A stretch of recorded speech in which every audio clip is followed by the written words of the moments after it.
Bismillahirrahmanirrahim. Assalamualaikum warahmatullahi wabarakatuh. Alhamdulillahilladzi tatma'innu qulub wa bi fadlihi tughfaru dhunub. Asyhadu an la ilaha illallah al-khaliqul ma'bud wa asyhadu anna Muhammadar Rasulullah shadiqul maut. Fassalawatullahi wa salamuhu ala sayyidina Muhammad wa ala alihi wa ashabihi wa ahli taqwa wa ma'rifatihi wa man tabi'ahum bi ihsanin ila yaumiddin. Faqala Allah ta'ala fil Qur'anil Karim, kullu nafsin dha'iqatul maut. Wa qala lampuku peringatan gue. Wa qala Rasulullah sallallahu alaihi wasallam, al-mautu babun wa kullu nasi dahiluhu. Sadaqallahu majid wa sadaqar rasulun nabiyul karim. Yang hormati Sohibul Bait Bapak Haji Hasan beserta Ibu Hajah Sofiatun, yang hormati Bapak Camat, Bapak Kapolsek, Bapak Danramil, Bapak Kepala Desa, pengurus PPNU, ibu-ibu muslimah, para sesepuh, para kiai, para PRW, PRT di Desa Karangkonang Winong Pati.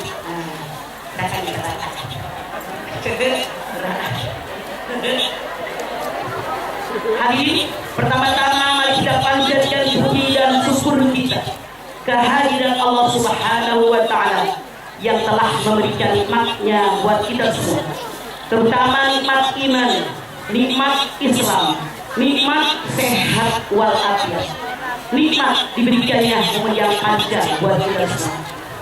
Alhamdulillah, pada kesempatan siang hari ini kita semua bisa hadir di sini dalam rangka pengajian umum Haulan Kahai Akid Toiri yang ke-10.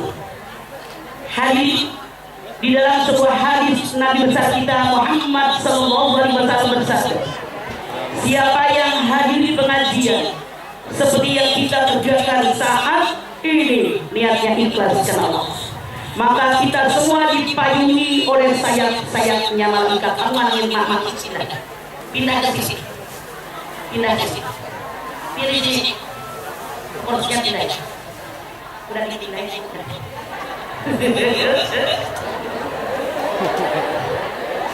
Dalam hadis lain Rasul bersabda, siapa yang hadir di pengajian seperti yang kita kerjakan saat ini, niatnya ikhlas karena Allah, maka setiap satu langkah kita dibalas oleh Allah dengan nilai satu kebaikan. Seandainya Anda pengen tahu berapa banyak kebaikan yang Allah berikan buat Anda pada kesempatan siang hari ini, pulang ngaji di rumah Pak Hasan, langkah Anda dihitung sampai ke rumah, kalikan dengan kebaikan. Itulah kebaikan yang akan Anda peroleh pada kesempatan siang hari ini. Bahkan dalam hadis lain Rasul bersabda, siapa yang hadir di pengajian seperti yang kita kerjakan saat ini, niatnya ikhlas karena Allah, lamanya 1 jam, lamanya 1 jam, maka akan dibalas oleh Allah Subhanahu wa Ta'ala, nilai pahalanya sama seperti orang yang mengerjakan sholat sunat sebanyak 1000 rakaat. Pernahkah Bapak Ibu Anda sholat sunat 1000 rakaat? Tahajud piro? Piro ya?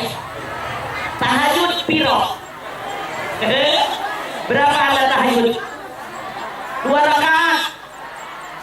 Alis sudah pada perang, bibir merah. Kata saya mah gaya Anda-andanya daripada tahajud. Apa ini?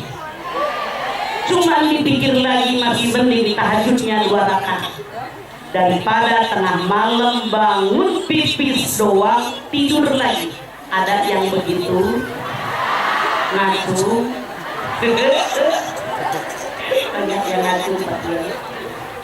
Hadirin, kalau ada sholat duha berapa rakaat? 2, 4, 2. Hadirin, Anda pernah berdoa? Apa sering berdoa? Pernah apa sering?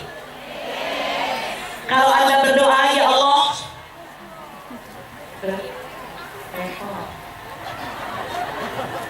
ya Allah, berikanlah kepada kami umur yang panjang apa yang pendek. Ya Allah, pelayannya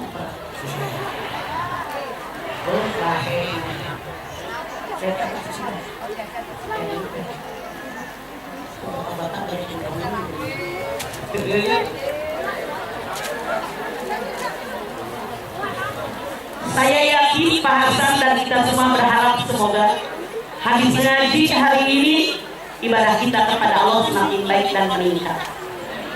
Panitia ini iketin yang ini ngalangin mama nih, punten. Ini nikah. Ini kainnya diikat. Nah ini Pak. Nah, so. Mendingan buka WK, angkat aja udah pakai bendera. Saya tidak bercanda. Dari celah-celah bersih mereka bisa kelihatan daripada pakai ini. Oke? Tarik, anggutur kayak anggutur. Nah, tarik ke atas lempar, oke? Anggutur kayak gitu namanya. Hari itu tak awas, sosok pun tak jumpa kata hari. Nah, sip. Oke Bu? Nah, selama masih kelihatan yang alami dipindahin. Baik, hari ini saya yakin Pak Hasan dan kita semua berharap semoga habis ngaji hari ini ibadah kita kepada Allah semakin baik dan meningkat. Kenapa? Rasulullah bersabda, siapa yang hari ini lebih buruk daripada kemarin rugi. Siapa yang hari ini sama dengan kemarin rugi. Siapa yang hari ini lebih baik daripada kemarin untung. Anda tidak perlu tukang tengok kiri kanan. Lihat saya sama yang lagi ngakak.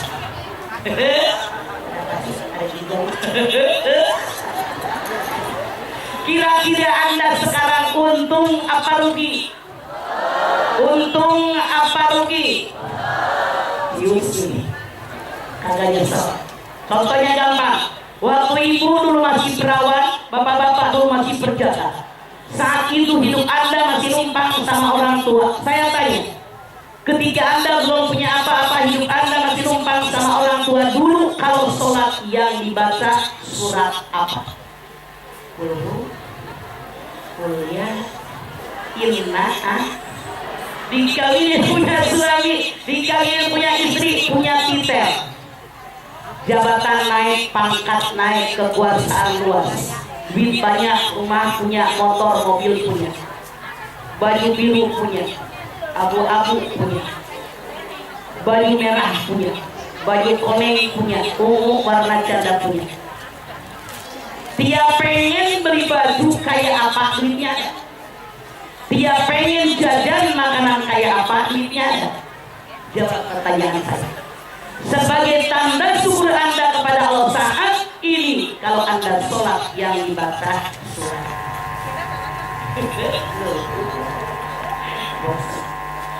Hari ini, saat ini haulan yang ke-10, kahai atir toiri. Yang namanya semua yang hidup pasti mati. Allah berfirman, kullu nafsin dha'iqatul maut. Semua yang bernapas pasti mati. Kalau capres, cawapres, cagup, cabuk, ada yang jadi, ada yang tidak, betul. Kalau camat, siapa yang pengen duluan ngacung? Saya yang udah 70 tahun nggak kalau perlu ntar dulu, apalagi yang pada muda kayak ini. Hari ini, ketika kita haulan, kita berkaca dengan ini, keluarganya, tetangganya, saudaranya, teman-temannya. Kahai ayam meninggal sudah 10 tahun. Apakah selama 10 tahun keluarganya Kahai, orang tuanya, kakaknya, adiknya, tetangganya, sudah berapa kali Anda khatam Quran? Berapa banyak kita nyumbang parkir? Berapa banyak kita nyumbang miskin? Berapa banyak ayat Al-Quran yang hafal? Berapa banyak nyumbang pesantren, nyumbang madrasah? Berapa banyak kita kebangun musola dan seterusnya? Harus dipertanyakan dengan kita ketika Allah. Seandainya hidup kita saya bandingkan dengan umur seseorang, dengan warung, dengan toko, dengan perniagaan, dengan usaha. Kameranya duduk, mengalami orang. Tenang. Bapak yang ngalami buat sini. Tenang. Jadi kita ini harus lihat kalau kita punya usaha. Kalau seandainya kita punya usaha, kameranya duduk, bapak-bapak ngalami duduk. Kursi saya nggak pindah, duduk.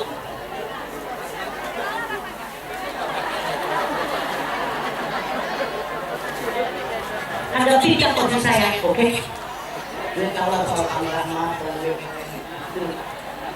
Hari, kalau saya kita bandingkan hidup kita dengan sebuah perusahaan, yang namanya perusahaan setiap tahun pasti membuat perhitungan, betul apa betul?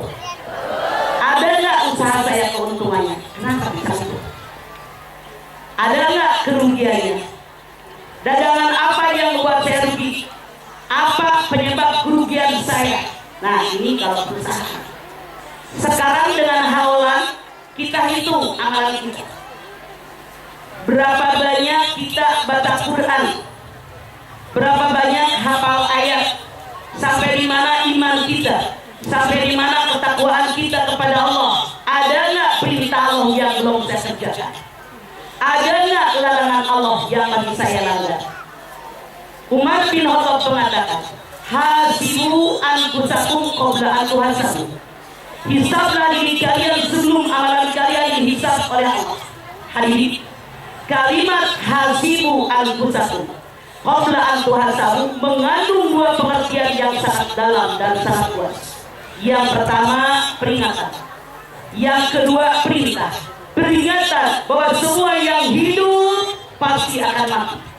Perintah, sisa umur yang ada yang kita tidak tahu sampai di mana umur kita untuk diisi dengan sesuatu yang lain.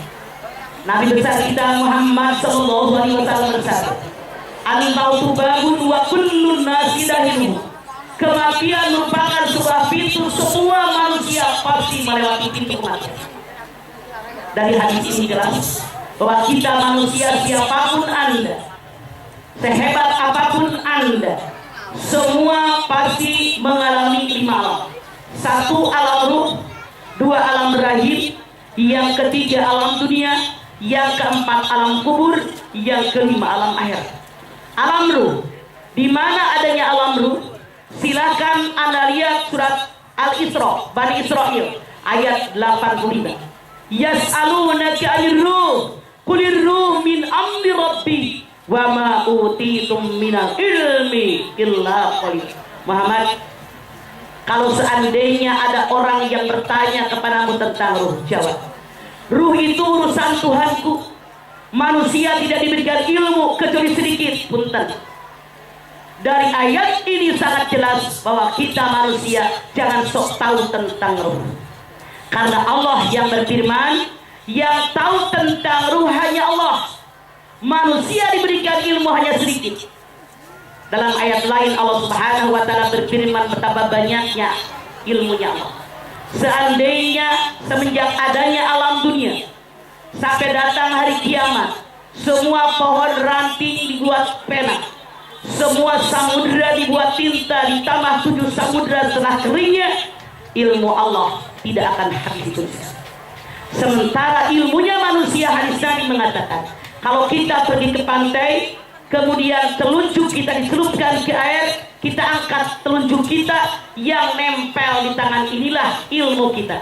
Makanya jangan merasa gue paling hebat, karena kata Allah di dalam ayat ini, manusia tidak berikan ilmu kecuali sedikit. Masuklah kita ke alam yang kedua, alam rahim. Di mana yang namanya alam rahim? Anda silakan lihat, Allah berfirman, "Fal yanzuril insanu mimma khuliqa mimma in lafiq yahruju min baini sulbi wat tara'ib. Pikirkan oleh kalian, dari mana aku ciptakan kalian? Aku ciptakan dari air yang terpancar di tulang sulbi laki-laki, tulang dada perempuan yang hina. Maaf, dalam ayat ini Allah Subhanahu wa taala merintahkan kepada kita agar kita setiap saat dan kesempatan selalu memikirkan asal kejadian kita. Pikirkan, kata Allah, ini kalimat perintah. Pikirkan oleh kalian, dari mana kalian berasal. Kalian berasal dari air yang terpancar di tulang sulbi laki-laki, tulang dada perempuan yang hina. Maaf, aneh tapi nyata. Karena ini dunia, manusia digoda oleh setan setiap saat dan kesempatan. Justru kita mah bukan mikirin. Kebanyakan lihat nonton TV, emang gue pikirin. Ini salah. Allah mengatakan, pikirkan oleh kalian manusia, dari mana kalian berasal. Kalian berasal dari tulang sulbi laki-laki, tulang dada perempuan yang hina, air yang terpancar. Punten, Bapak Ibu, saya nanya, jawab dengan jujur. Kalau Anda habis berhubungan badan, keluar dari kemaluan Anda cairan lendir, mau didiamin, mau dicuci, dari situ Anda berasal.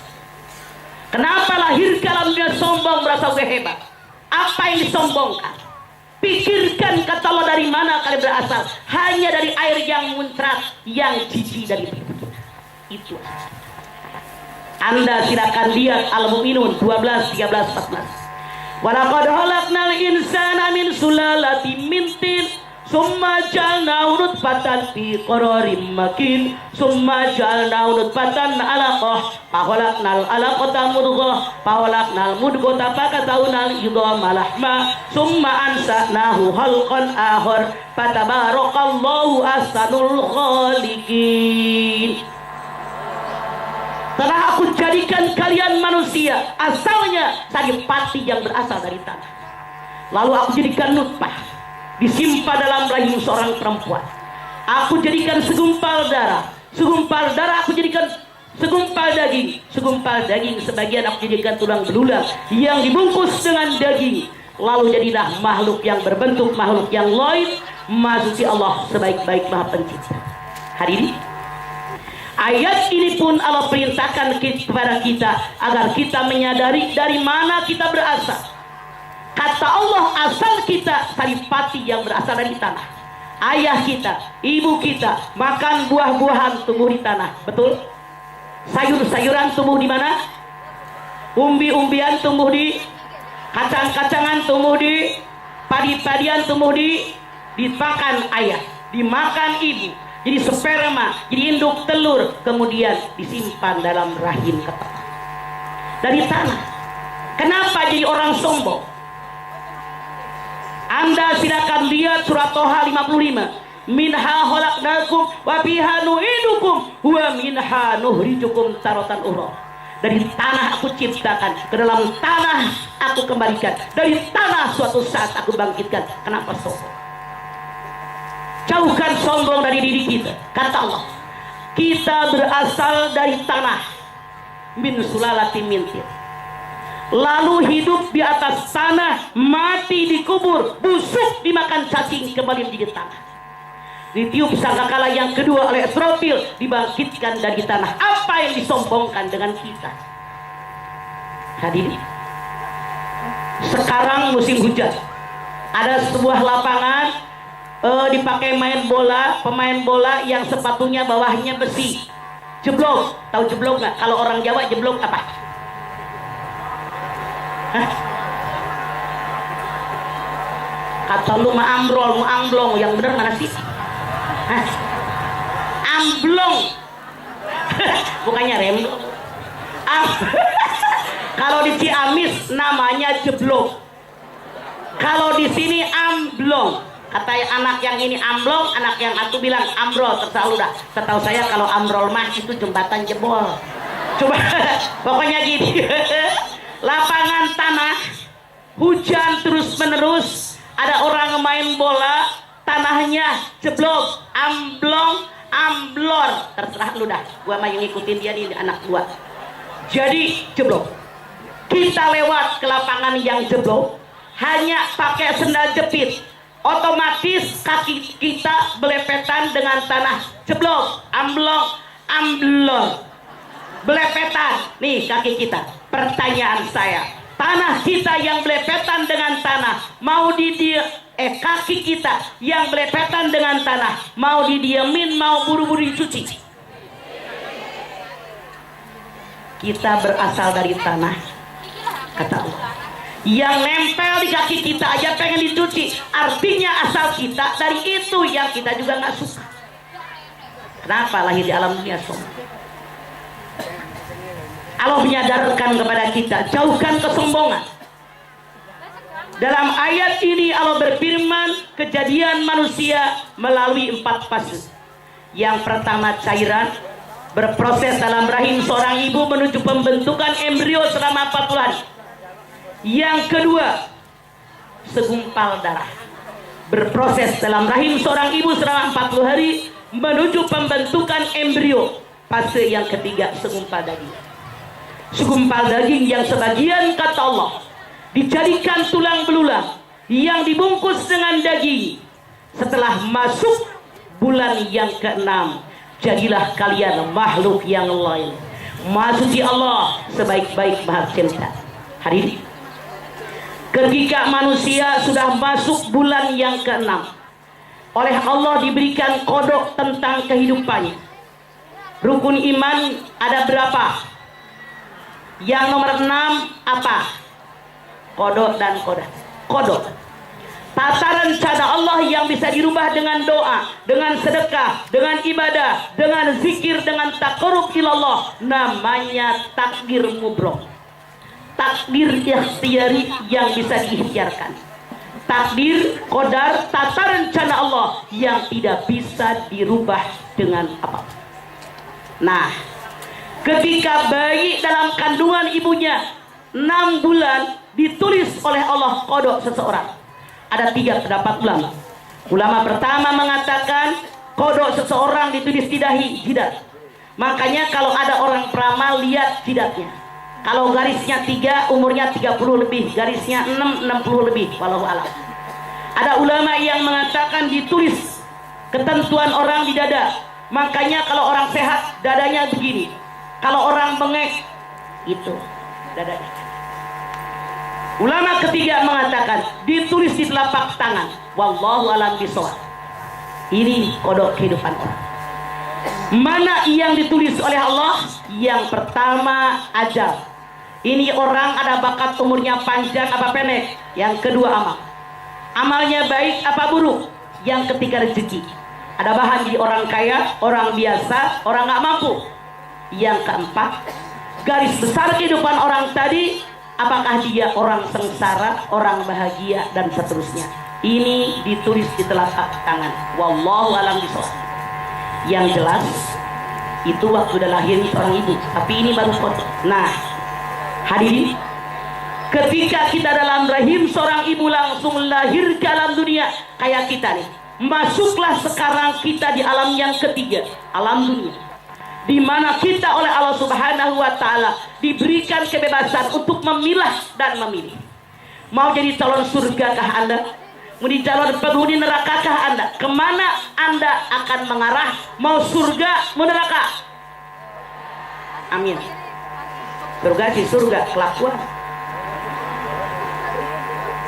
Hadirin, di dunia ini kita oleh Allah Subhanahu wa Ta'ala sebagai seorang muslim diberikan panduan dalam hidup. Anda silakan lihat hadis Nabi, taraktu fikum amroini lan tadillu ma tamassaktum bihima kitaballah wa sunnatun nabi. 2 perkara yang aku tinggalkan buat kalian.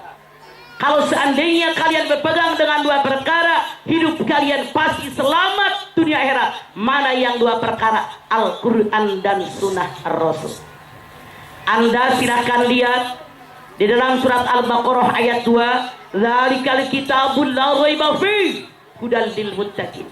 Al-Quran tidak ada keraguan di dalamnya, petunjuk bagi orang yang bertakwa. Anda lihat surat Yunus 57, Ya ayuhan nas qad ja'atkum mau'izatun mir rabbikum wasifaul lima fis sudur wa hudaw wa rahmatul lil mu'minin. Wahai manusia, telah aku turunkan buat kalian Al-Quran sebagai mau'idah hasanah, pelajaran yang baik, obat penyakit dalam dada, petunjuk dan rahmat bagi orang yang beriman. Itu Quran. Makanya kita hidup jangan jauh dari Quran. Anda silakan lihat Al-Baqarah 185. Syahrul Ramadan alladzi unzila fihil Quran hudal linnas wa bayyinatin minal huda wal furqan. Pada bulan Ramadan aku turunkan buat kalian Al-Quran, petunjuk buat manusia, penjelasan petunjuk dan pembeda yang membedakan mana yang boleh, mana yang tidak, mana yang halal, mana yang haram, semua terdapat di dalam Al-Quran. Oleh karena itu sebagai seorang muslim setiap saat kaji Al-Quran dan sunnah Rasul. Allah sudah menyampaikan kepada kita bahwa kita asalnya saripati yang berasal dari tanah, yang kalau kita kena pun jijik. Artinya Allah memberikan gambaran hidup di alam dunia jangan sombong. Apa yang disombongkan? Anda lihat hadis qudsi, Allah berfirman, sombong adalah selendangku. Siapa yang mengenakan selendangku, dia memusuhiku. Anda lihat surat Luqman 18, wala tusair haddaka linnas wala tamsifil ardi maraha. Jangan melengos ketemu orang karena sombong merasa gue punya kelebihan. Jangan congkak berjalan di muka bumi. Innallaha la yuhibbu kulla muhtalil fakhur. Allah benci dengan orang sombong dan bangga diri. Apa yang dibanggakan oleh kita? Tidak ada. Kalau ada orang berasa di sini saya paling cantik, saya paling tampan, berapa lama Anda cantik dan tampan? Saya lihat nih, bapak ini hidungnya begini, jidatnya begini, nyengir Pak, nyengir. Nah yang sebelah Pak, nyengir tuh. Katanya Anda, bapak yang peci hitam sama peci putih, wajahnya kayak begini, pesanan mereka apa pemberian Allah? Jangan sombong. Anda silakan lihat Ali Imran ayat 6. Huwallazi yusawwirukum fil arhami kaifa yasha. Dialah Allah yang melukis wajah kalian dalam rahim seorang ibu sesuai kehendak Allah. Jangan sombong merasa paling cantik dikasih Allah. Makanya yang dinilai oleh Allah bukan wajah, bukan bentuk tubuh kita, tapi hati. Innallaha la yanzuru ila suwarikum wa ajsadikum walakin yanzuru ila fi qulubikum. Yang dinilai oleh Allah bukan wajah kita yang cantik jelita, yang tampan rupawan, bukan bentuk tubuh yang aduhai, tapi hati kita. Kenapa? Wajah pemberian Allah, bentuk tubuh pemberian Allah, hati pemberian Allah, tapi bisa dididik, disekolahin, ditata, diarahkan. Makanya yang dinilai oleh Allah bukan wajah, bukan bentuk tubuh, tapi hati kita. Cuman manusianya aja kurang sukun. Anak nggak percaya. Orang yang gendut kayak begini pengen kurus. Nonton iklan di TV, bohai kayak gue. Nonton iklan di TV. Ping hupang haping hiping minum sama dusnya tetep begini. Apa emang udah bakatnya gendut mau kaca. Tenang aja, ada baju L. Kalau nggak L. Kalau nggak muat gordeng gue jahit. Selama otak di atas kan susah. Coba orang yang kurus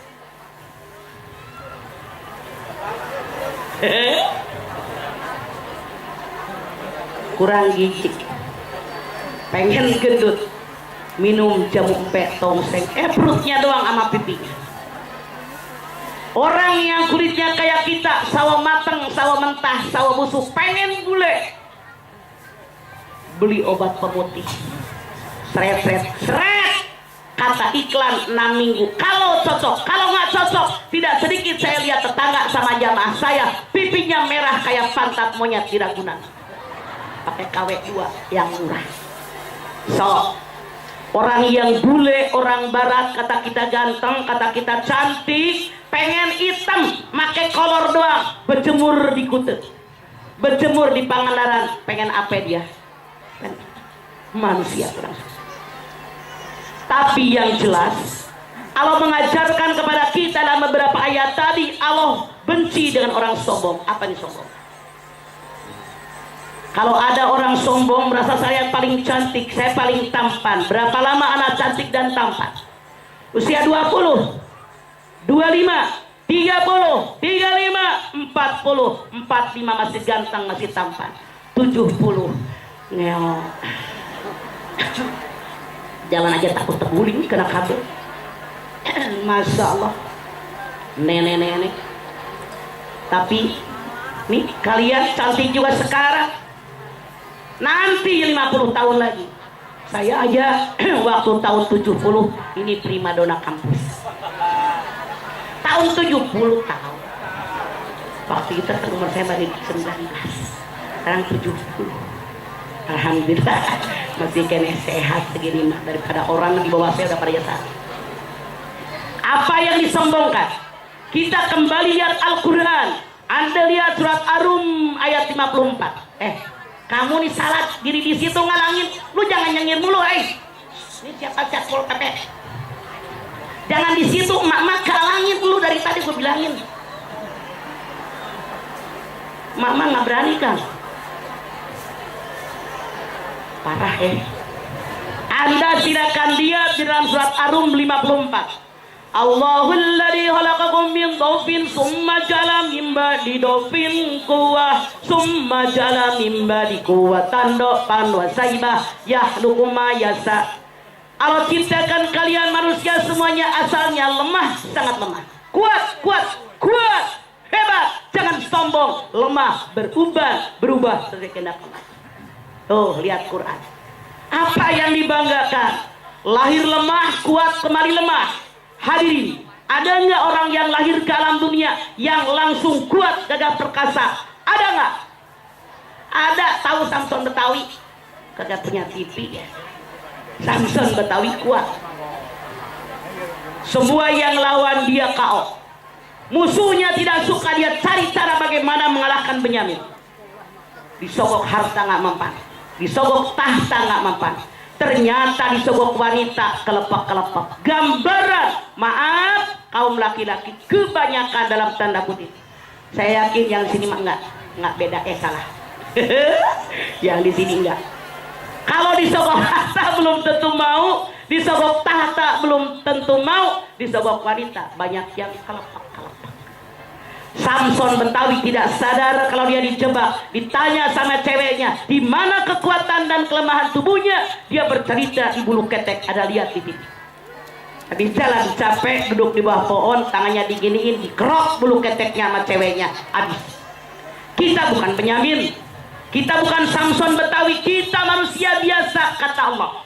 Di mana manusia ini yang seperti kita, lahir sangat lemah, kuat, hebat, luar biasa, melemah, beruban dan berubah sesuai kehendak Allah. Apa yang dibanggakan? Bangga dengan kecantikan, ketampanan. Saya ajak Anda jalan.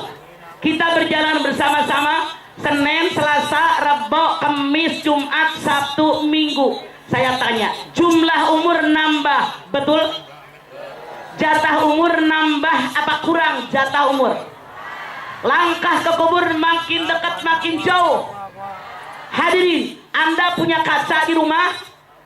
Suka dipakai kaca? 3 lembar. Suka dipakai kaca? Suka dipakai?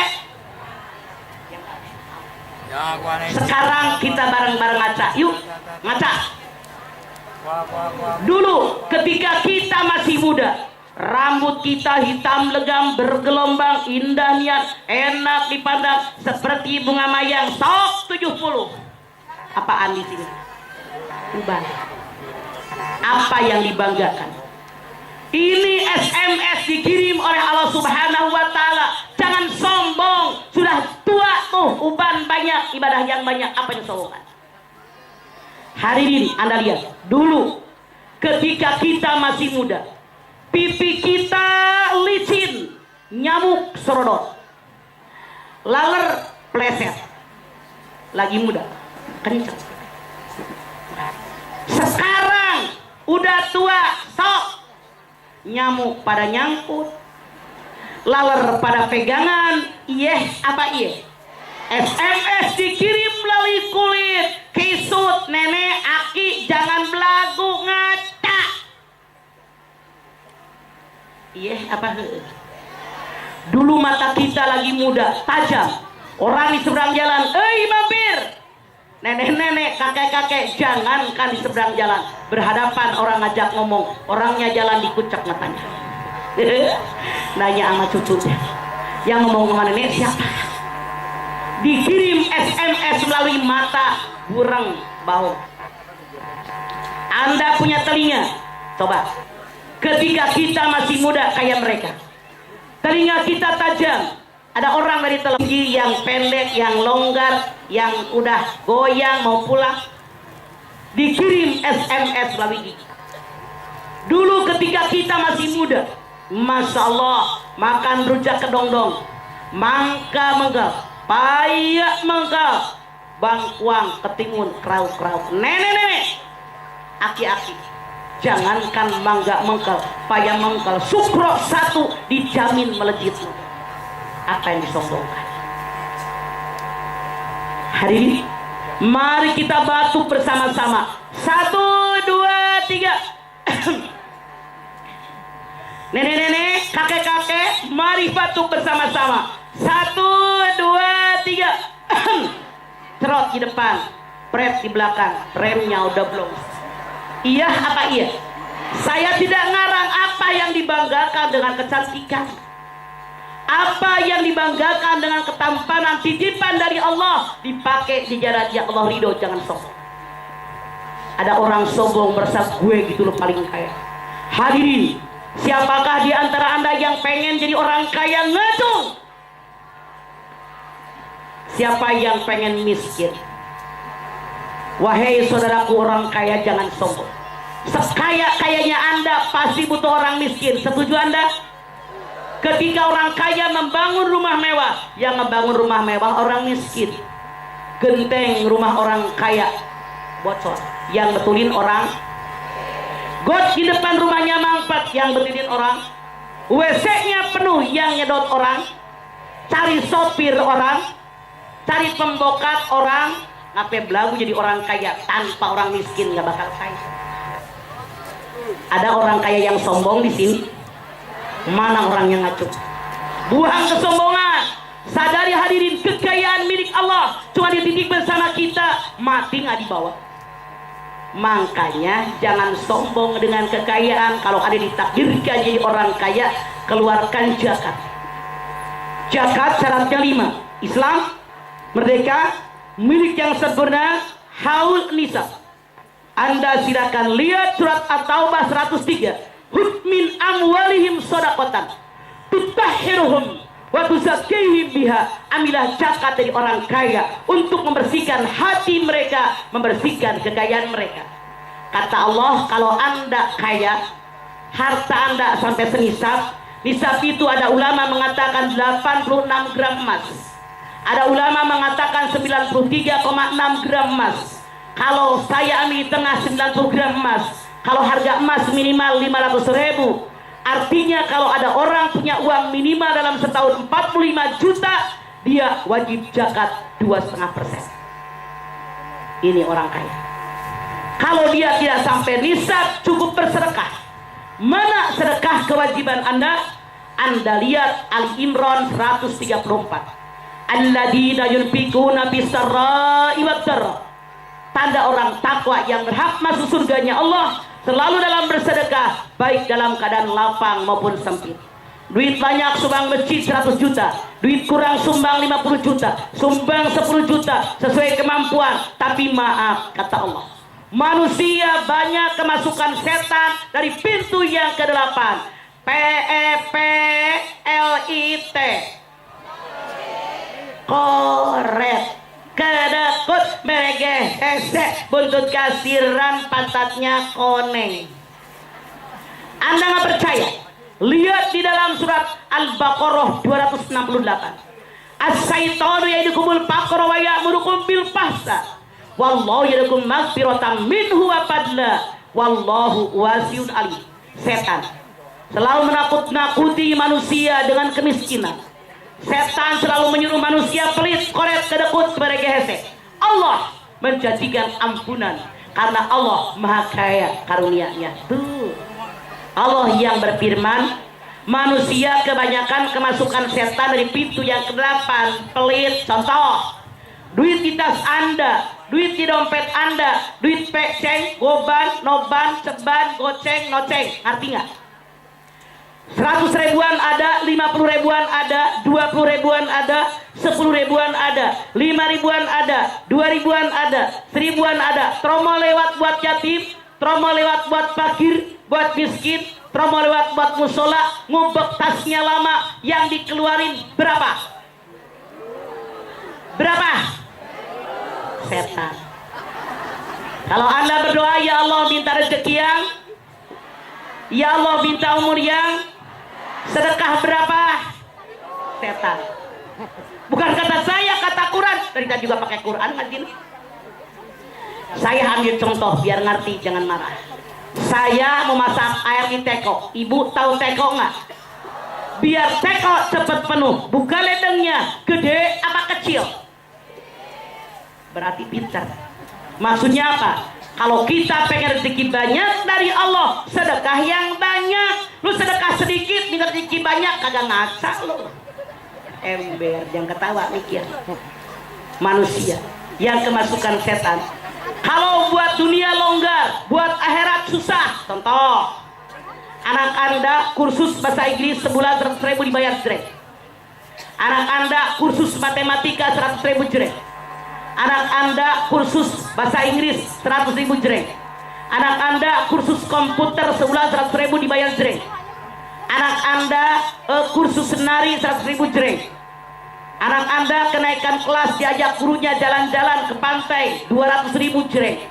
Giliran anak Anda masuk PAUD, masuk madrasah, masuk TK Islam, sebulan 20.000, setahun kagak dibayar-bayar.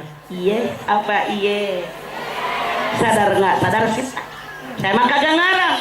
Saya di Ciamis, di kampung emak saya punya madrasah, punya PAUD. Orang tuanya bukan orang miskin. Sampai sekarang yang bayar listrik gue mulu. Di Ciseeng, di Parung, saya punya tahfidz Quran, muridnya banyak, 500-an. Saya cuma minta bayaran 20.000. Tabarakallah, banyak yang nggak bayar. Masya Allah, ini manusia sombong. Dia lupa kekayaan yang dalam genggamannya hakikatnya milik Allah, cuma dititipkan sama Dia. Buang kesombongan. Ada orang yang ditakdirkan oleh Allah Subhanahu wa Ta'ala menjadi seorang pejabat. Wahai para pejabat, tugas Anda melayani rakyat, bukan pengen dilayani rakyat. Tanpa rakyat Anda gak bakal jadi pejabat. Betul apa betul? Di kita banyak yang aneh, kemasukan setan. Kalau belum jadi, ramah ke tiap RW.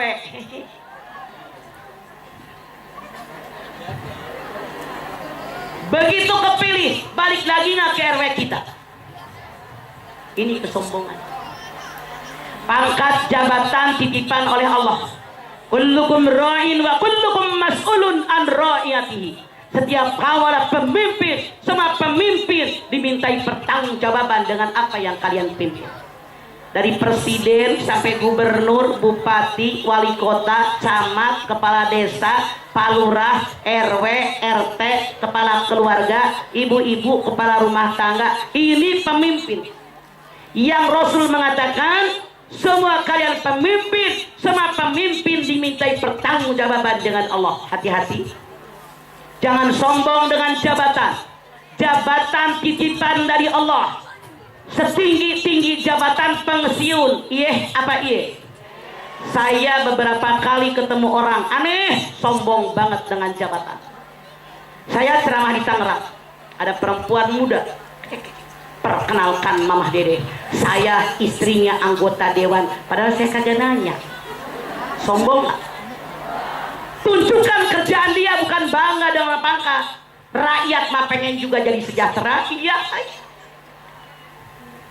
Bahkan maaf, saya bertemu dengan perempuan, saya kenal sudah lama, sebelum suaminya jadi pejabat biasa, dandanya bergaul sama kita biasa.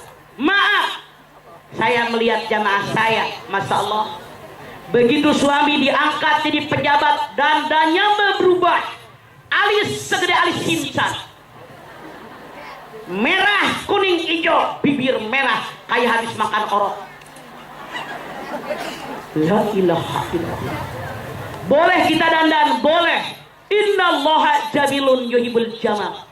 Allah itu indah, Allah suka dengan keindahan. Boleh dandan sekedarnya. Tapi bagaimana? Kembali Anda lihat Quran. Anda silakan lihat di dalam Al-A'raf 31. Ya bani Adam hudu zinatakum inda kulli masjid wa kulu wasrabu wa la tusrifu innahu la yuhibbul musrifin. Hei anak turunan Adam, pakailah pakaian yang terbaik kalau ngaji, kalau sholat, zikiran, yasinan, haulan, ke masjid. Makan minum jangan berlebihan, Allah benci dengan orang berlebihan. Dandan begini aja biasa. Ini mau ngaji merah, kuning, hijau, mau ngaji, mau main lenong. Quran, Anda nggak suka, lawan. Saya hanya menyampaikan sebagai orang tua. Pakai baju begini aja, sederhana. Tuh. Keren nggak? Ini baju remper-remper, renda-renda, la ilaha illallah. Kudungan, konde di atas, mbros, mbros, mbros, mbros. Hadirin, pegang kepala masing-masing. Kalau ada yang kondenya di atas, turunin, haram masuk surga. Saya nggak bercanda, Quran lo lewat. Rasul bersabda, dua kelompok perempuan yang haram masuk surga. Satu, perempuan yang menakan pakaian tapi seperti telanjang. Yang kedua, perempuan yang kondenya di atas seperti kuduk unta. Siapa yang ada kuduk unta, buang, karena Anda haram masuk neraka. Haram masuk surga, jadi jatahnya masuk neraka. Ayo, ada yang di atas kepalanya, pegang, buang, daripada nggak masuk surga. Kiai di sini nggak bakal berani ngomong, ketemu tiap hari, nah gue baru tumben, gue pikirin. Marah-marah sama Pak Hasan yang undang saya. Bu, biasa aja. Boleh ibu pakai embros, boleh. Kalau di sini pakai, ini mah ini, yuk embros, embros, embros, repot. Berapa embros kalian? Jangan kebanyakan bu, bapak. Saya terus terang, tiap hari ketemu orang banyak yang embrosnya banyak. Begitu ketemu seakrab, cipika-cipiki, muka gue korban embros.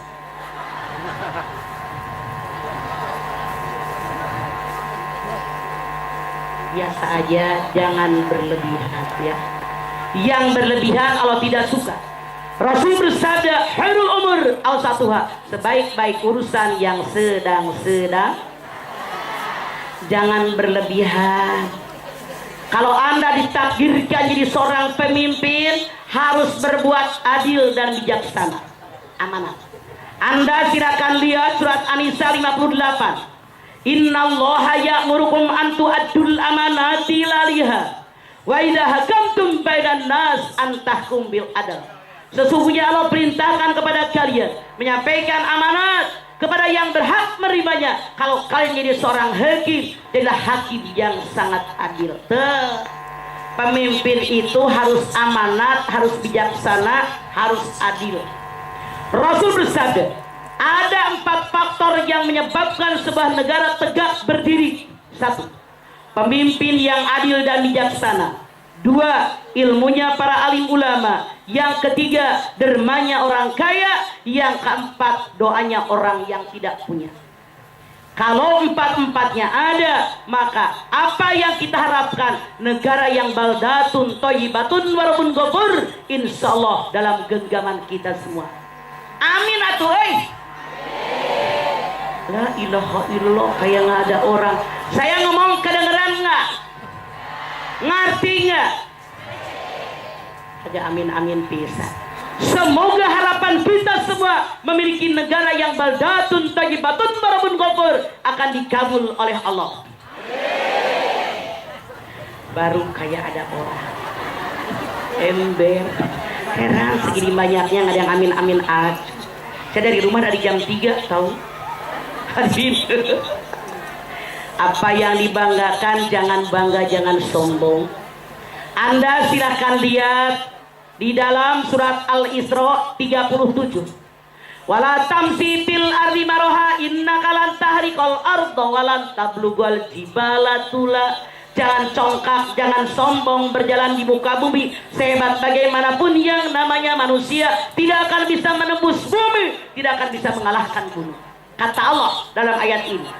Kalau ada manusia kuat, gagah perkasa, kaya raya, jabatannya tinggi, kekuasaannya luas, segala-galanya punya, bisakah orang tadi membuat lubang di tanah tanpa alat? Bisakah orang hebat tadi mengalahkan gunung? Jangankan kita yang nggak pernah naik gunung, ada orang yang mengaku juru kunci gunung aja kau sama gunung. Apa yang dibanggakan? Hati-hati. Semua yang kita lakukan dipertanggungjawabkan di alam. Hadirin, itulah kenapa Islam ini agama yang seimbang antara dunia dengan akhirat. Harus bagaimana kita hidup sebelum meninggal kayak kahai atitoiri. Harus bagaimana seimbangkan hidup kita. Anda silakan lihat Al-Qasas 77. Wabtagi bima ataqallahu darul akhirah wala tansa nasibaka minad dunya wa asin kama ahsanallahu ilaik wala tabghil fasada fil ard innallaha la yuhibbul mufsidin. Tuntutlah oleh kalian apa yang Allah ajarkan tentang akhirat, tapi sekali-kali jangan lupa urusan dunia. Berbuat baik kepada orang lain sebagaimana Allah berbuat baik kepada kalian. Jangan merusak bumi. Allah tidak suka dengan orang merusak. Ada 4 poin. 1. Tuntut akhirat yang Allah ajarkan buat kalian. Jangan lupa dunia. Kita sadar dunia hanya sementara. Dunia ini panah. Ada awal, ada akhir. Ada lahir, ada meninggal. Akhirat yang bako abadi. Rasul bersabda, ad-dunya mazratul akhirah. Dunia ladang persemaian akhirat. Dunia baik, akhirat baik. Dunia buruk, akhirat buruk. Kualitas kehidupan di alam akhirat tergantung kualitas kehidupan di alam dunia saat ini. Oleh karena itu saya mengajak Anda semua, termasuk ngajak diri saya, yuk sisa umur yang kita tidak tahu berapa lama lagi kita pakai di jalan yang Allah ridho. Siap? Jangan kata yang muda, saya mah nanti taubatnya kalau sudah tua. Mending kalau sampai tua. Tidak sedikit orang muda mati. Iya apa iya? Anda silahkan lihat di dalam surat Luqman 34. Wa ma tadri nafsun maza taksibu gadan. Wa ma tadri nafsun bi ayyi ardin tamut. Tidak ada seorang pun yang tahu apa yang dia kerjakan besok. Tidak ada seorang pun yang tahu di bumi mana mereka mati. Hadirin, lihat kenyataan. Malam tahun baru orang-orang udah siap mau jalan-jalan ke Monas, ke Ancol, sudah banyak band yang diundang. Panggung sudah siap, penyanyinya, pemain band udah siap. Manusia punya rencana, Allah yang menentukan. Apa yang terjadi malam tahun baru di Jakarta, hujan nggak berhenti-berhenti. Boro-boro orang-orang bisa jalan-jalan, jalanan juga kerendam. Rencana, punya rencana. Makanya kata Allah, tidak ada seorang pun yang tahu apa yang dia kerjakan besok. Oleh karena itu sekarang kita siap-siap nih. Kita ini bakal mati. Kematian kita tidak tahu kapan datangnya. Anda silakan lihat di dalam surat Al-Jumu'ah ayat 8. Qul innal mautal ladzi tafirruna minhu fa innahu mulaqikum summa turadduna ila alimil ghaibi was syahadati.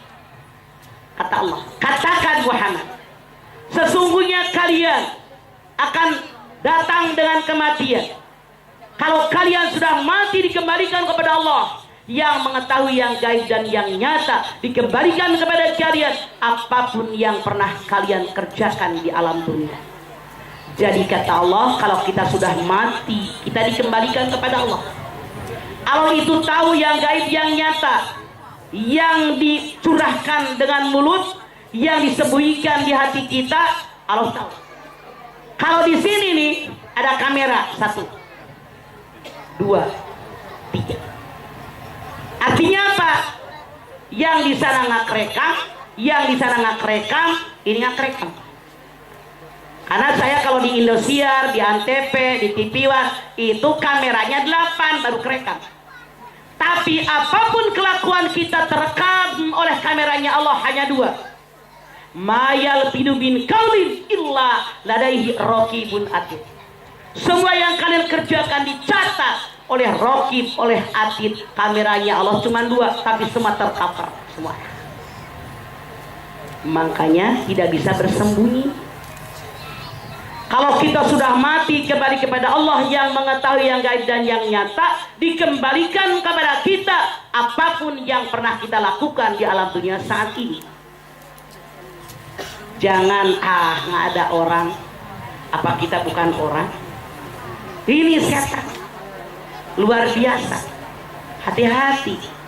Kita ini di alam dunia setiap saat dan kesempatan digoda oleh datangnya setan sampai datang kematian. Anda silakan lihat surat Al-A'raf ayat 16 ayat 17. Qala fabima aghwaytani la aqudanna siratal mustaqim summa la atiyannahum min baini aydihim wa min khalfihim wa an aymanihim wa an sama'ilihim wa la tajidu aktsarahum syakirin. Kata setan, ya Allah, Engkau telah mencap saya sebagai makhluk yang tersesat. Karena Engkau mencap saya masuk yang tersesat, dari mulai saat ini saya akan goda turunan Adam di jalanmu yang lurus. Aku goda mereka dari depan, dari belakang, dari kanan, dari kiri. Hadirin, ini janji setan sama Allah, bahwa karena setan sakit hati oleh Allah dicap dengan makhluk sesat, dia mengancam Allah akan menggoda turunan Adam yang membuat dia tersesat dari depan, dari belakang, dari kanan, dari kiri. Hati-hati Anda. Coba, dari depan dengan cara apa setan menggoda manusia? Dengan cara manusia tidak beriman dengan adanya alam akhirat. Anda silakan lihat Bani Israil ayat 10.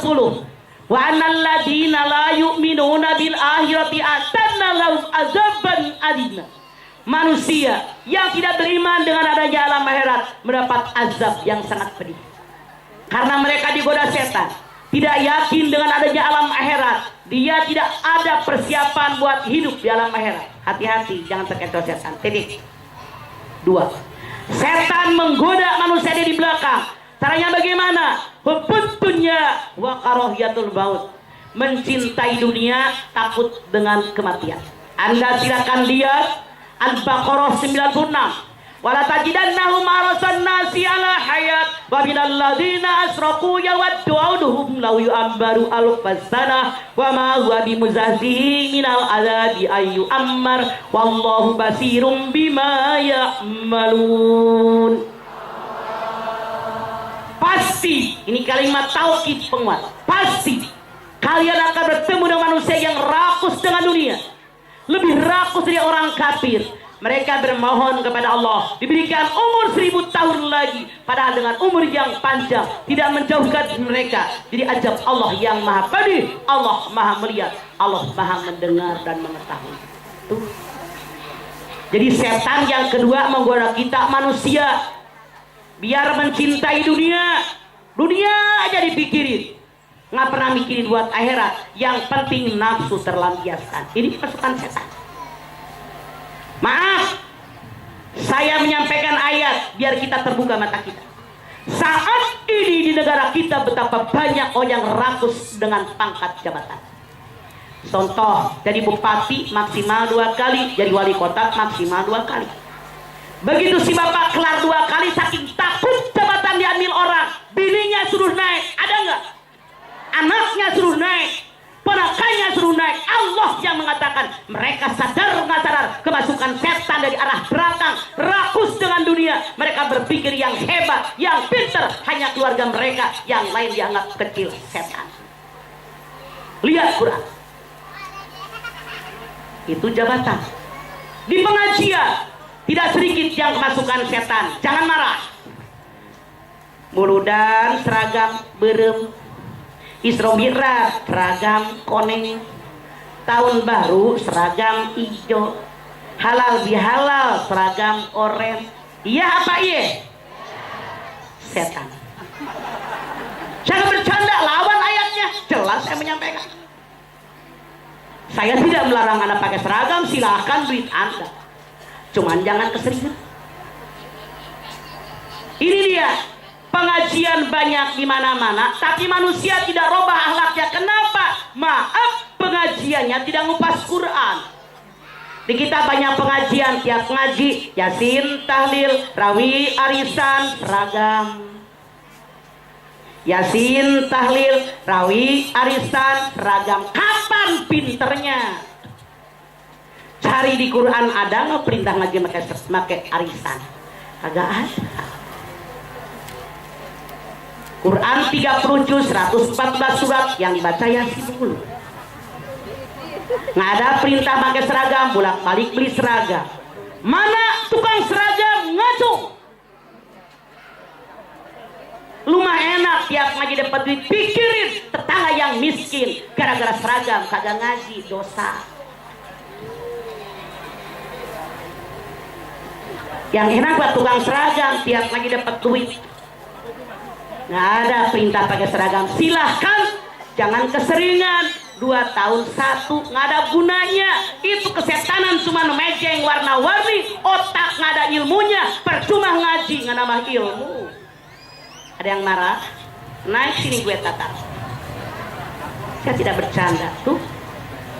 Kahai aja meninggal ke 10 tahun nggak ditanya seragam. Iya apa iya? Dunia aja dipikirin, salah. Minta umur 1000 tahun lagi. Hairil Anwar, aku ingin umur 1000 tahun lagi. Ini dari ayat ini ngambilnya. Jangankan 1000 tahun, saya saja yang usia sekarang 70 tahun udah banyak yang diambil nikmat saya oleh Allah. Dulu saya dari remaja saya ceramah kemana-mana sendiri. Jakarta, Tanah Abang, ke Ciamis, ke Bandung, usir sendiri. Dari usia saya 60 tahun, 61 saya minta diantar jemput. Kenapa? Saya bukan Jai Langkung, datang nggak dijemput, pulang nggak diantar. Dulu saya kalau ceramah berdiri podium dengan gagahnya 2 jam, 3 jam saya kuat. Dari mulai usia 60 tahun, Masya Allah saya minta kursi kayak begini. Kenapa? Saya kegendutan. Ini berat badan saya 82 kilo. Anda bayangkan daging kebo di pasar waktu lebaran 120.000. Tinggal dikaliin. Ponakan saya yang dokter bilang, Bidede kegendutan dengan usia 70, tinggi 160, minimal harusnya maksimal beratnya 60 kilo. Saya tanya sama ponakan saya, yang 22 lagi mau kemana? Disyukuri aja. Apa yang dibanggakan oleh kita? Semua dalam genggaman kita milik Allah. Kenapa sombong? Buang kesombongan. Malu sama Allah. Apa ancaman Allah bagi orang sombong? Anda lihat dalam surat An-Nahl 29. Padhulu abwaaba jahannama khalidina fiha. Para bisa maswal mutakabbirin. Masuki oleh kalian neraka jahanam. Kamu kekal yang selama-lamanya. Seburuk-buruk tempat kembali tempat orang sombong dan berbangkat diri. Hati-hati, jauhkan sombong. Apapun itu karena semua milik. Hadirin. Lalu setan menggoda manusia dari arah sebelah kanan. Dengan cara apa? Agama dipakai main. Agama dilecehkan. Anda silahkan lihat Al-Baqarah 231. Wala tattahidu ayatillahi huzwa fadhkuru ni'matallahi alaikum minal kitabi wal hikmah ya'idukum bih. Jangan kalian jadikan agama dilecehkan. Jangan kalian jadikan agama dipakai main. Ingat dengan Al-Quran dan sunnah Rasul, itu pelajaran buat kalian. Punten, contoh. Mana caranya setan masuk dari sebelah kanan? Agama dipakai main. Contoh di pengajian. Ustazahnya bilang, ibu-ibu, kita mulai ngaji, baca Al-Fatihah, baca Yasin. Selesai Al-Fatihah, dipimpin Yasin oleh ustazahnya. Yasin, wal Qur'anil Hakim,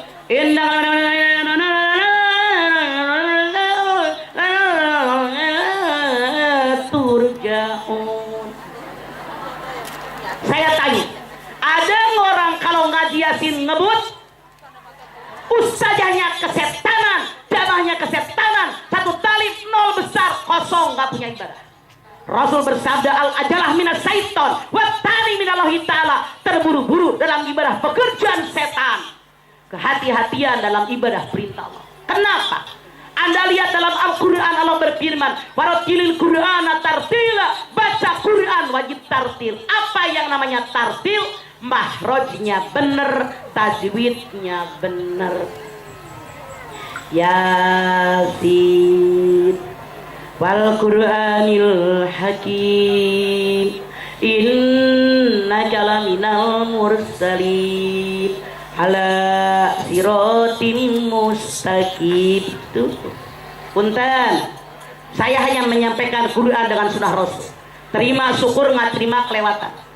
Contoh, di masjid depan imam taraweh nanti malam siapa? Bapak anu asik, demen gua mah kalau dia jadi imam. Cepet. Iya apa iya? Imam taraweh tukang kebut banyak penggemarnya. Anda bayangkan, ada imam taraweh baca Al-Fatihah cuma dalam satu napas. Alhamdulillah, amin. Ada yang begitu? Kalian demen sama yang begitu? Imamnya kesetanan, jamaahnya kesetanan, satu masjid kosong semua, nggak ada yang dapat pahala. Rasul yang bersabda, la sholata lima lam yakro bi fatihatil kitab, tidak sah sholatnya kalau dalam satu rakaat nggak sempurna dibaca Al-Fatihatul Kitab. Itu hadisnya sahih. Jadi baca Fatihahnya yang tartil. Tuh. Sekarang yang keempat, setan menggoda dari arah sebelah kiri. Dengan cara bagaimana? Dengan cara perbuatan dosa dan maksiat dianggap baik. Anda silahkan lihat di dalam surat Fatir ayat 8. Apaman zuyyina lahu su'u amalihi wa ra'ahu hasanah. Apakah pantas orang yang melakukan dosa dan maksiat menganggap itu perbuatan baik? Zaman sekarang banyak orang berbuat dosa dan maksiat dipamerin sama orang bangga. Orang bercumbu dengan pacarnya dipamerin di medsos. Ada nggak? Kira-kira dalam Islam boleh apa haram? Pamer, mereka bangga. Orang yang melakukan perbuatan zina dipamerin di medsos. Ada nggak? Dosa nggak zina? Merasa itu baik. Orang yang pakainya telanjang, merokok tentang, cuman pakai tali doang, celananya segini, dipamerkan tuh perempuan di medsos. Ada nggak? Ini yang kata Allah, mereka kemasukan setan dari arah sebelah kiri. Perbuatan dosa dan maksiat dianggap perbuatan yang bagus. Sudah tidak punya rasa malu. Padahal Rasul bersabda, al-haya su'batum minal iman. Malu merupakan bagian iman. Kalau ada punya rasa malu, dia punya iman. Kalau dia punya iman, punya rasa malu. Kalau sudah tidak punya rasa malu, artinya Rasul mengatakan dia tidak punya iman. Yuk, sebelum datangnya kematian kepada kita, perbaiki yang salah. Kembali kepada Al-Quran dan Sunnah Rasul. Karena semua manusia akan mati. Kullu nafsin dha'iqatul maut. Kematian datangnya kapan? Kita tidak tahu. Likulli ummatin ajal. Faida ja'ana ajaluhum la yastakhiruna sa'atan wa la yastaqdimun. Setiap manusia pasti bertemu dengan ajal. Kalau sudah datang waktunya ajal, tidak bisa mundur sesaat, tidak bisa maju sesaat. Nawar, boleh nggak? Boleh. Kata yang belum kawin, ya Allah jangan mati kalau belum dikawinin. Orang yang habis dikawinin tanya, mau mati nggak? Kata yang baru kawin, ya Allah jangan mati kalau belum punya anak. Melahirkan. Orang yang baru beranak tanya, mau nggak mati? Nawar lagi. Ya Allah jangan mati kalau anak belum gede. SD, SMP, SMA, gede tuh anak. Tanya yang anaknya SMA, mau mati nggak? Nawar lagi. Ya Allah jangan mati kalau anak belum kuliah. Ya Allah jangan mati kalau anak belum sarjana. Yang anak sarjana mau mati nggak? Nawar lagi. Ya Allah jangan mati kalau anak belum bekerja. Jangan mati kalau anak saya belum nikah. Jangan mati kalau anak saya belum punya anak. Siapa yang udah punya cucu ngacung? Mau mati nggak? Nawar lagi. Ya Allah jangan mati kalau cucu belum gede. Tabarakallah. Nawar mulu boleh. Dikabul. Wallahu alam, itu hak prerogatifnya Allah. Kewajiban kita manusia di alam dunia bekerja, berusaha maksimal, diiringi dengan doa, hasilnya hak prerogatifnya Allah. Laisa alaikum hudahum walakinnallaha yahdi may yasha. Bukan kalian yang memberikan hidayah kepada manusia, tapi Allah memberikan hidayah kepada siapa yang dikehendaki sesuai dengan kehendak Allah. Al-Baqarah 272. Hadirin, kalau saya ngomong terus tidak ada. Silahkan Anda mau bertanya. Mangga Kang, operator ada berapa wirelessnya Kang? Tadi kalian megang wireless ada berapa? Mangga ibu yang mau nanya, mangga ngacung. Berdiri. Tadi ada wireless di sini. Wireless ada berapa? Operator? Punten. Ini nih kasih, mangga. Cek di situ aja. Ya. Assalamualaikum warahmatullahi wabarakatuh. Yang namanya salam kayaknya panjang dikit. Assalamualaikum warahmatullahi wabarakatuh. Assalamualaikum warahmatullahi wabarakatuh. Waalaikumsalam. Nama saya Mbak Nah Mama dari Nama saya Dede Rosida. Ya Mbak Nah. Terima kasih. Curhat dong Mang. Iya dong Mbak Nah. Yang ingin saya tanyakan, kalau seandainya kita ingin memotivasi orang lain supaya bisa melakukan kebaikan dengan melakukan amal dan ibadah yang lainnya, misalnya bersodakoh atau beribadah yang lainnya, dengan mencontohkan diri, apa itu namanya riak dan sombong Mama? Tidak. Mbak Nah lihat di dalam surat Ali Imran 104. Wal takum minkum ummatun yad'una ilal khair wa ya'muruna bil ma'ruf wa yanhauna 'anil munkar ulaika humul muflihun. Lagi dipotong sama. Jadi kata Allah, hendaknya tiap komunitas, tiap kelompok, ada orang yang muncul ke permukaan, yang selalu mengajak orang lain berbuat baik, mencegah orang lain berbuat munkar. Mereka semua orang yang beruntung. Itu kewajiban kita. Asal jangan maksa, la ikraha fiddin. Oke Mbak Nah? Terima kasih Mama, semoga bisa bermanfaat untuk orang lain. Amin ya rabbal alamin. Amin. Wassalamualaikum warahmatullahi wabarakatuh. Lu mah udah gue wabarakatuh panjang dikit. Wassalamualaikum warahmatullahi wabarakatuh. Waalaikumsalam warahmatullahi wabarakatuh. Nomor berikut. Mana? Sok. Gitu. Sok. Berdiri cek. Kalau ketemu saya semua jadi ece. Sok cek. Terima kasih. Assalamualaikum warahmatullahi wabarakatuh. Waalaikumsalam. Makasih Mama. Mau tanya Mama. Di sini yang saya ingin tanyakan, apabila ada seseorang yang sudah bekerja keras, siang pagi bekerja keras, tapi ibadahnya pun tidak ketinggalan Mama, tapi beliau masih tetap saja hidupnya susah dalam kemiskinan. Ini ilustrasi ini yang terjadi di desa-desa umumnya seperti ini Mama. Sudah ibadahnya bagus, bekerja keras, tapi beliaunya masih dalam keadaan kekurangan. Yang saya tanyakan, apakah beliau ini termasuk dalam takdir mubrom atau yang mu'alaf? Mohon penjelasannya. Oke. Anda lihat surat Ibrahim 34. Wa in ta'uddu nimatallahi la tusuha innal insana la zalumun kafar. Ibrahim 34. Nikmat yang Allah berikan kalian nggak bakal bisa menghitungnya. Tapi manusia, orang yang zalim dan kufur dengan nikmat Allah. Hadirin, bagaimana kondisinya? Kenapa orang sudah banyak beribadah tapi kehidupan ekonominya kurang pas-pasan, kata Mbak yang tadi. Saya tanya hadirin, siapa di antara Anda yang selama hidup tidak pernah kena musibah? Ngacu. Siapa yang selama hidup musibah datang silih berganti ngacu? Ini ya.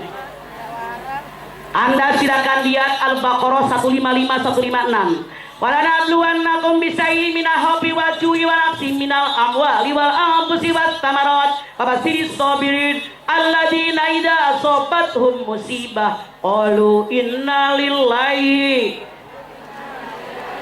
Hebat jamaahnya Pak Hasan, udah hafal rojiunya doang.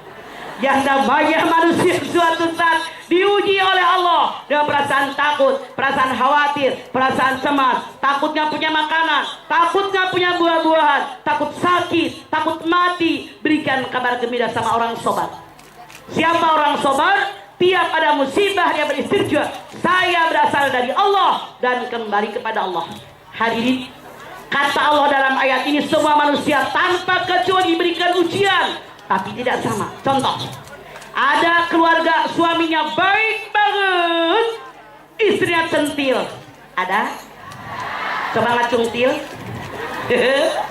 Keluarga lain, istrinya baik banget, suaminya ganjen, gak boleh jidat dicin, nyosor mulu. Ada? Didotin ke tembok. Keluarga lain, suami baik, istri baik, anak pertama ngelawan. Ada? Anak pertama baik, yang kedua nyebelin, yang kedua baik, yang ketiga ngerongrong. Suami, istri, anak semuanya baik, bapak kandung ngerongrong. Ada? Ibu kandung ngerongrong, saudara kandung ngerongrong. Ada? Semuanya baik, mertua nyebelin. Ada yang punya mertua nyebelin?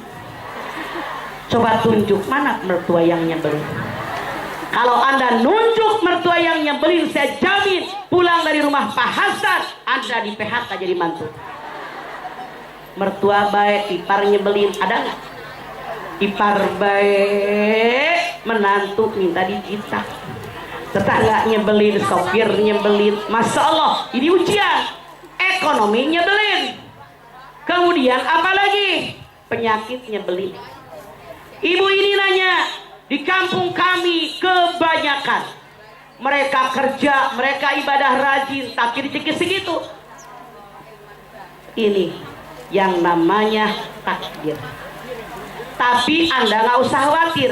Innal insana ladzalumun kafar. Nikmat yang Allah berikan itu bukan hanya duit. Ibu punya mata, bisa melihat nggak? Nikmat nggak?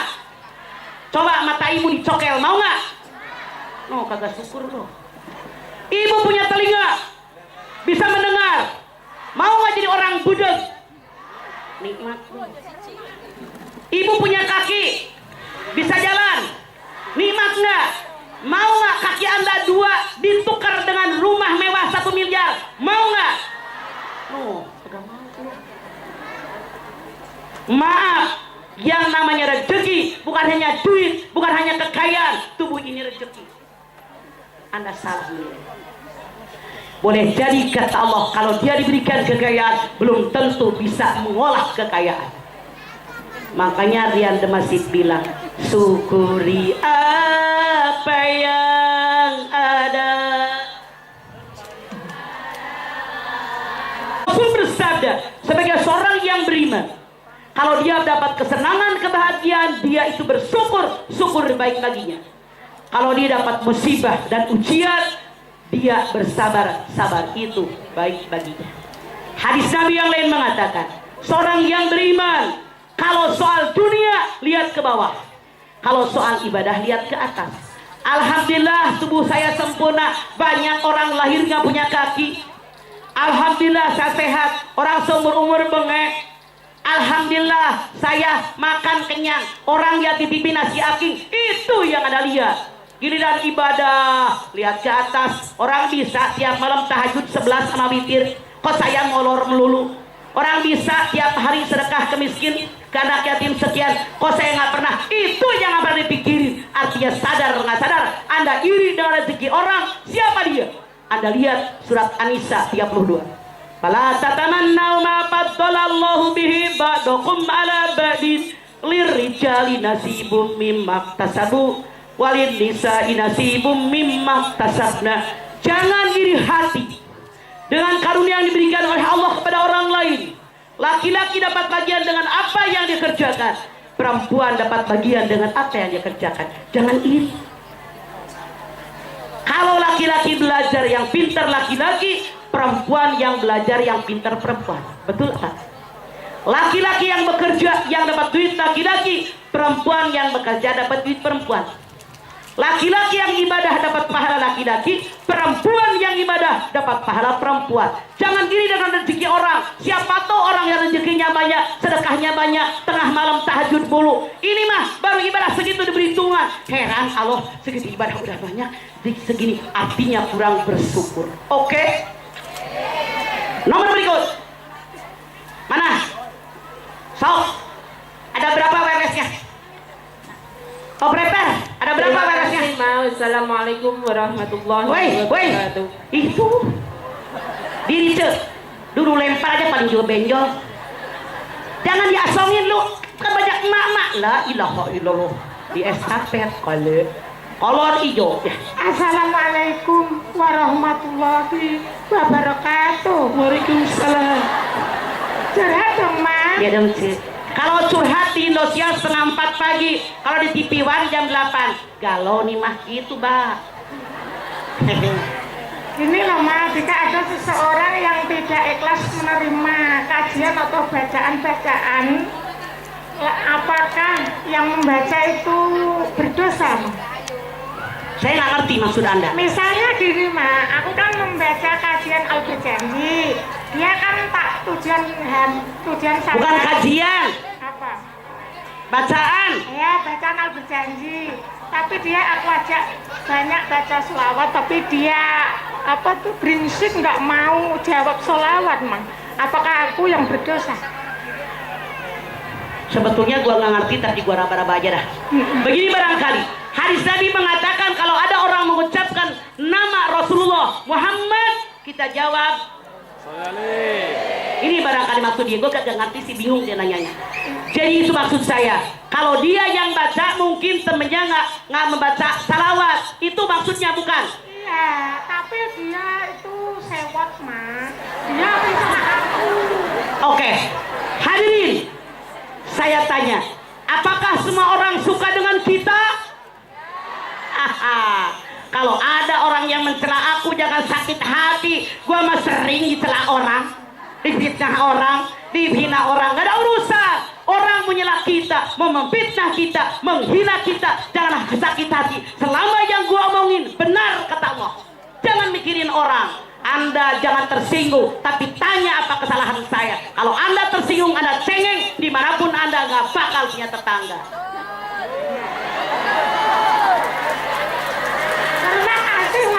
Iya, jangankan kita, Rasul aja suka semua orang nggak sama Rasul. Ada yang benci, ada yang tidak suka, ada yang ingin membunuhnya. Hadirin sadar, ini dunia. Tidak semua orang suka dengan kita. Banyak yang tidak suka, banyak yang mitnah, banyak yang ngirim penyakit dan seterusnya. Bahkan banyak yang ingin menghabiskan karakter kita. Makanya yakin yang gue katakan benar kata Allah. Orang ngomong apa tidak usah bergeming. La ilaha.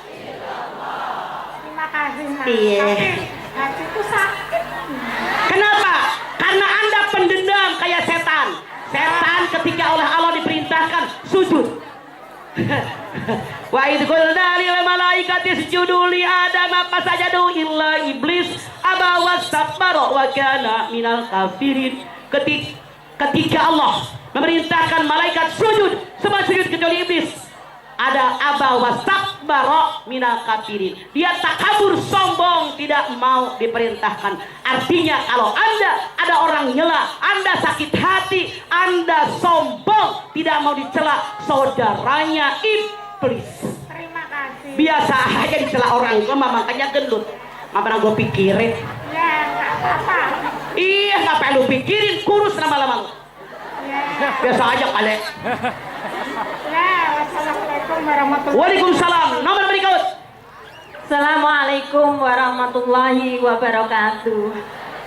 Waalaikumsalam. Yang mau saya tanyakan, Mam, Sok.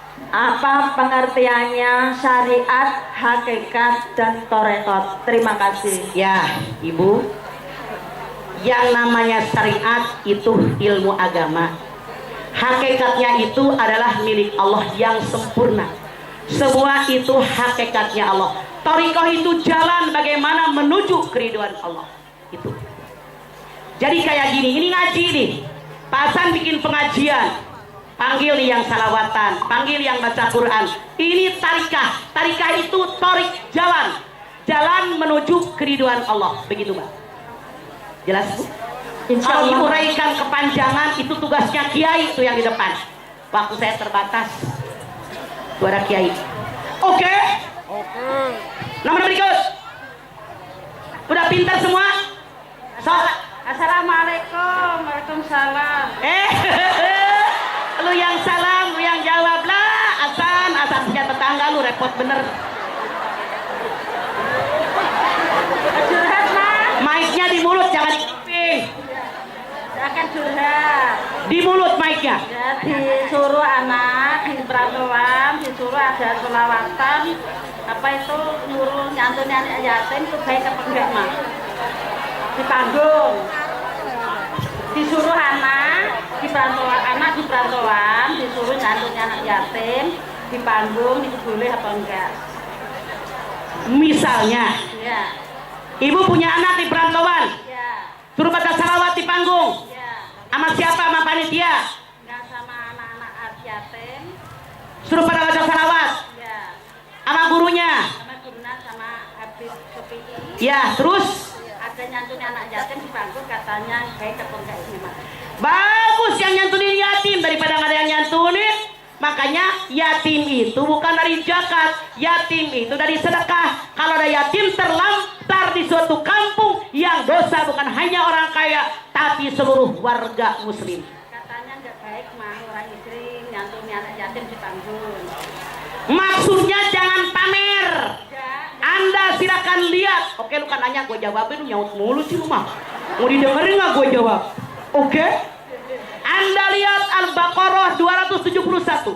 In tubdus shadaqatu fami imma hiya wa in tuhfuha wa tutuhal fuqara fa huwa khairul lakum. Satu. Kalau kamu tampakkan sedekahmu dengan niat agar orang mencontoh saya, ini sangat baik buat kalian. Titik. Dua. Kalau kamu berikan kepada fakir miskin, kamu sembunyikan sedekah kamu, ini baik buat kalian. Maksud ayat ini satu. Kalau saya bersedekah sama orang, saya umumkan, saya sedekah 100 juta. Tidak ada niat ria, tapi ngasih contoh sama orang. Kalau punya duit jangan pada koret, sedekah. Sangat baik. Dua. Kalau ada orang bersedekah diberikan kepada fakir miskin, tangan kanan memberi, tangan kiri tidak tahu, itu baik. Maksudnya, kalau orang nyantunin yatim itu hanya di panggung, salah, itu ria. Tidak perlu di panggung kok. Di kita punten, jangan marah, banyak yang salah. Bangga di majlis salim, nyantunin yatim tanggal 10 Muharram. Hadirin asal Anda tahu, dalam Islam tidak ada yang namanya lebaran yatim. Itu budaya orang Betawi. Nyantunin yatim tiap hari. Sadar oleh kita. Yatim butuh makan tiap hari, sehari makan 3 kali, betul? Ongkos sekolah tiap hari, jajan di sekolah tiap hari, bayaran sekolah tiap bulan, beli tas, beli seragam, beli sepatu minimal 6 bulan sekali. Itu yang dipikirkan. Di kita mah di panggung, disorot sama kamera, bangga. Giliran hari-hari pada koret. Ngapain pamer doang, itu dia. Anda lihat Al-Baqarah 264. Ya ayyuhalladzina amanu la tubtilu shadaqatikum bil manni wal adha kalladzi yunfiqu ma lahu riya'an nas.